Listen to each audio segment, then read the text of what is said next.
When it comes to foldable devices like the OnePlus Open, third-party launchers can be a little bit strange because they have to go from one size to another size, and they have to do this well enough to warrant replacing the built-in launcher. In this video, we're going to look at a couple of launchers. We're not going to go super deep. What we're mostly looking for is functionality. Looking at some launchers that work okay on this device, actually, that work quite well, but then asking ourselves, what functionality do we give up to do this, and are there any obvious workarounds? So by and large, I do think that the OnePlus Open's stock launcher is pretty decent, but there are a couple of things that I think some people aren't necessarily going to love. The fact that you cannot take a widget and expand it across that center line because it treats this as 2 pages, that might be slightly annoying. The fact that you can only have 4 set apps down here, these are your recents,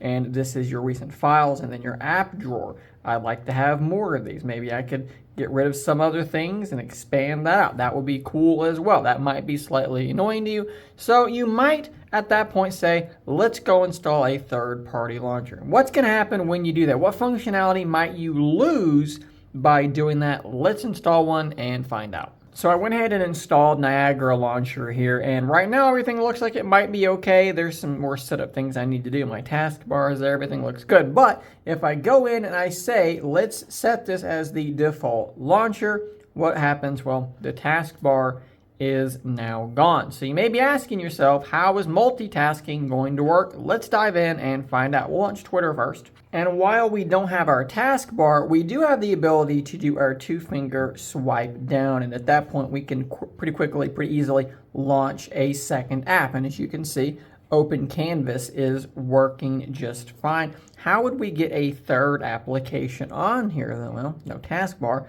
Might look a little bit difficult. Let's swipe up to go home. That didn't work. It didn't work again. Blank screen. What's happening? Not exactly sure. We're going to wait it out. Okay, whatever. So some problems going on there. Let's go into our settings.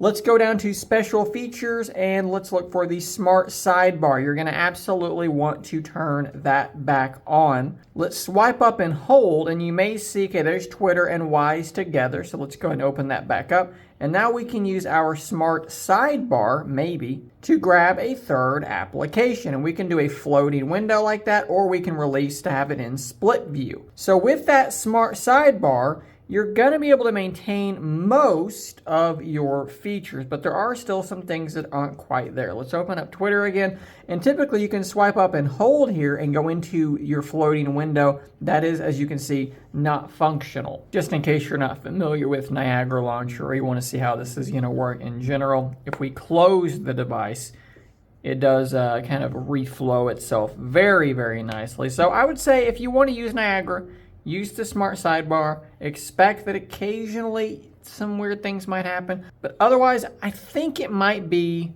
okay. Let's jump into the Play Store and let's take a look at another launcher just to make sure it's nothing about this launcher. So what we have here is Microsoft Launcher, and it actually looks really quite good. And if we go to that cover display, not too bad either. It kind of scrunches itself up a little bit. Maybe that's too many icons to have down there at the bottom, but you can adjust all that stuff. It's very customizable. Like I said, this does look very good. The smart sidebar is obviously still working just fine, but all of the things that I mentioned a minute ago, they apply to this launcher as well. You're going to have the occasional just weird thing like this that's going to happen. You're going to lose that gesture to get into your floating window. By using a third-party launcher, you're going to want to just use the smart sidebar. And if you do that, you're going to be able to, for the most part, replicate the experience you were getting with your default launcher. So there you go, guys. If you're planning on using a third-party launcher with your OnePlus Open for any of the reasons I described, or perhaps for your own reasons, maybe now you know what you should be expecting. And yes, it should work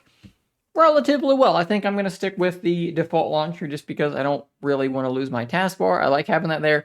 I like the stuff that I'm losing, so I'm going to leave it alone. I don't really feel the need to change anything.